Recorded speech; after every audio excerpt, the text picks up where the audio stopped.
আসসালামু আলাইকুম ওরহমতুল্লাহি ওয়াবারাকাতুহ। 1 মিনিট মাদ্রাসা ইউটিউব চ্যানেলে সম্মানিত দিনী ভাই বোনেরা, আমি আশা করি রব্বুল আলামিন আল্লাহ তাআলার অশেষ মেহেরবানিতে আপনারা ভালো আছেন, সুস্থ আছেন। আলহামদুলিল্লাহ। আমাদের আগামীকাল 2026 সালের আরাফার রোজা ইনশাআল্লাহ রাখতে হবে দিনী ভাই বোনেরা। সেহরি ইফতারের সময় এবং রোজা রেখে একটি আমল ও দোয়া, বিশেষ আমল ও দোয়া শিখিয়ে দেব। অবশ্যই আপনারা আমলটি করবেন। আমি আশা করছি আমলের নিয়তে ভিডিওটুকু সম্পূর্ণ দেখবেন। ইসলামের বরকতময় দিনগুলোর মধ্যে আরাফাত দিন অন্যতম শ্রেষ্ঠ। এই দিনেই হজের মূল আনুষ্ঠানিকতা অনুসম্পূর্ণ হয় এবং লাখো হাজি আরাফাতের ময়দানে দাঁড়িয়ে মহান আল্লাহর দরবারে কান্না, দোয়া ও ক্ষমা প্রার্থনায় মগ্ন থাকেন। শুধু হাজিদের জন্যই নয় দিনী ভাই বোনেরা, সারা বিশ্বের মুসলমানদের জন্য এই দিন অত্যন্ত ফজিলতপূর্ণ। বিশেষ করে আরাফাত দিনের রোজা সম্পর্কে রাসূল সাল্লাল্লাহু আলাইহি সাল্লাম অসাধারণ মর্যাদা ও পুরস্কারের সুসংবাদ দিয়েছেন। তাই আগামী 26শে মে মঙ্গলবার অনুষ্ঠিত হবে পবিত্র হজের দিন তথা ইয়মে আরাফা। এই দিনের রোজা পালন সম্পর্কে হাদিসে বর্ণিত হয়েছে গুনাহ মাফ, রহমত ও জাহান্নাম থেকে মুক্তির মহা সুসংবাদ। সুবহানাল্লাহ, সুবহানাল্লাহ। হযরত আবু কাতাদা রাদিয়াল্লাহু তাআলা আনহু বলেন, আল্লাহ রাসূল সাল্লাল্লাহু আলাইহি সাল্লামকে আরাফাত দিনের রোজা সম্পর্কে জিজ্ঞাসা করা হলে তিনি বলেন, এই রোজা বিগত 1 বছর হোক এবং আগামী 1 বছরের গুনাহের কাফফারা হয়ে যায়। সহিহ মুসলিম এবং মুসনাদ আহমদের একটি সহিহ হাদিস। আরেক হাদিসে হযরত কাতাদা রাদিয়াল্লাহু তাআলা আনহু থেকে বর্ণিত হয়েছে, আমি আল্লাহর কাছে আশা রাখি তিনি আরাফাত দিনের রোজার মাধ্যমে পূর্বের 1 বছর ও পরের 1 বছরের গুনাহ ক্ষমা করে দেবেন। সুবহানাল্লাহ, সুবহানাল্লাহ। সহিহ মুসলিম শরীফের একটি সহিহ হাদিস। হযরত সাহল ইবনে সাদ রাদিয়াল্লাহু তাআলা আনহু বর্ণনা করেছেন, রাসূল সাল্লাল্লাহু আলাইহি সাল্লাম বলেছেন, যে ব্যক্তি আরাফাত দিন রোজা রাখে তার একাধারে 2 বছরের গুনাহ ক্ষমা করে দেওয়া হয়। সুবহানাল্লাহ। আরাফাত দিন ক্ষমা ও মুক্তির মহা মূল্যবান একটি মুহূর্ত দিনী ভাই বোনেরা। আমরা এই উল্লেখিত হাদিসগুলো থেকে স্পষ্ট হয় যে আরাফাত দিনের রোজার মর্যাদা কত বিশাল। এটি এমন একটি দিন যেদিন মহান আল্লাহ বান্দার সবচেয়ে কাছে আসেন এবং অসংখ্য মানুষকে জাহান্নাম থেকে মুক্তি দান করেন।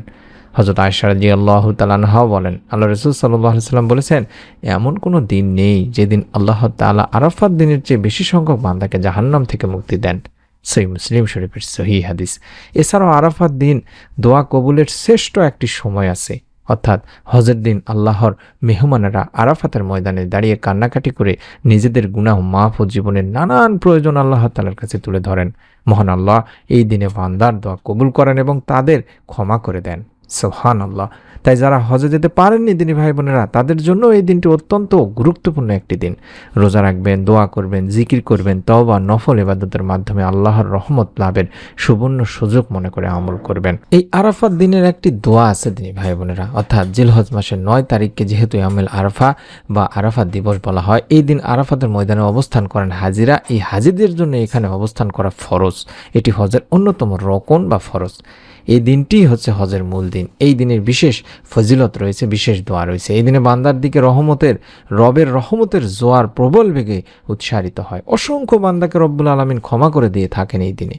তাই আমি আপনাদের কাছে অনুরোধ করব, উম্মুল মুমিনিন হযরত মা আয়েশা রাদিয়াল্লাহু তাআলা আনহা যেহেতু বর্ণনা করেছেন, আল্লাহ রাসূল সাল্লাল্লাহু আলাইহি সাল্লাম বলেন, আরাফাত দিনের মতো আর কোনো দিন এত অধিক পরিমাণে জাহান্নাম থেকে মুক্তি দেওয়া হয় না।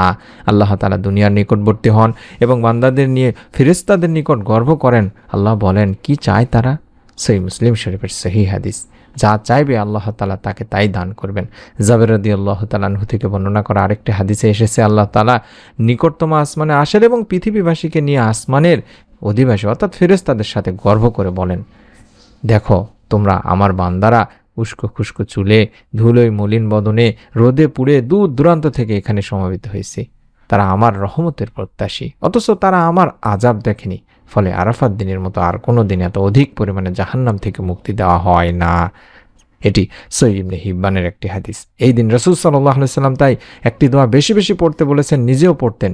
দোয়াটি সম্পর্কে হাদিসে এসেছে, আল্লাহ রাসূল সাল্লাল্লাহু আলাইহি সাল্লাম বলেছেন, উত্তম দোয়া হলো আরাফাত দিনের দোয়া এবং আমি ও আমার পূর্ববর্তী নবীগণের সর্বোত্তম দোয়া হলো এটি। অর্থাৎ আমি স্ক্রিনের মধ্যে যে দোয়াটি দেখাচ্ছি তিনি ভাই বোনেরা, আরাফার রোজা রেখে আমরা এই দোয়াটি নিয়ম মেনে পড়ব। আল্লাহ তাআলার কাছে আমাদের গুনাহ মাফের জন্য দোয়া চাইব।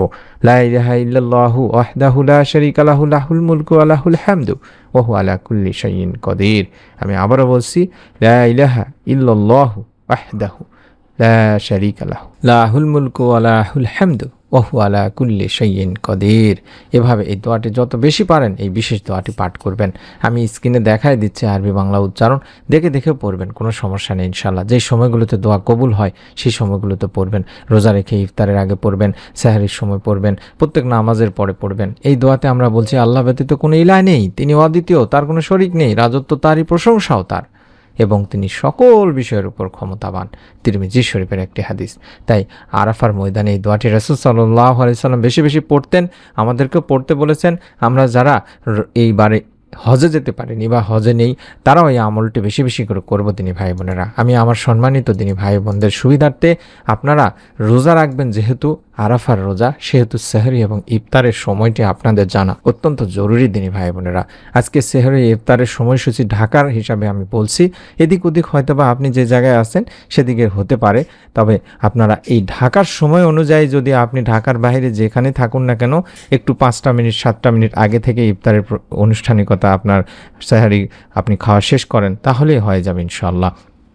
সেহরির শেষ সময় ভোর 3:43 এবং ইফতার সন্ধ্যা 6:41। আমি আবারও বলছি, দেখায় দিচ্ছি, সেহরির শেষ সময় ভোর 3:43 এবং ইফতার সন্ধ্যা 6:41। এই সময়টি ঢাকার সময়সূচি অনুযায়ী দিনী ভাই বোনেরা। তাই আপনাদের কাছে অনুরোধ করছি, আপনি যে থানা, জেলায়, উপজেলায় যেখানে থাকুন না কেন এই সময়ের অন্তত 10-15 মিনিট আগে থেকে, অর্থাৎ ইফতারের 10-15 মিনিট আগে আপনি বসে পড়লেন এই সময়ের, যদিও ইফতার ঢাকার চাইতে বিভিন্ন জায়গায় দেরিতেই হয় 2-4 মিনিট, কিন্তু আপনারা সেহরির সময় চেষ্টা করবেন 3:43, যেহেতু আপনি 3:30টার মধ্যে খাওয়া দাওয়া শেষ করে ফেলতে পারেন।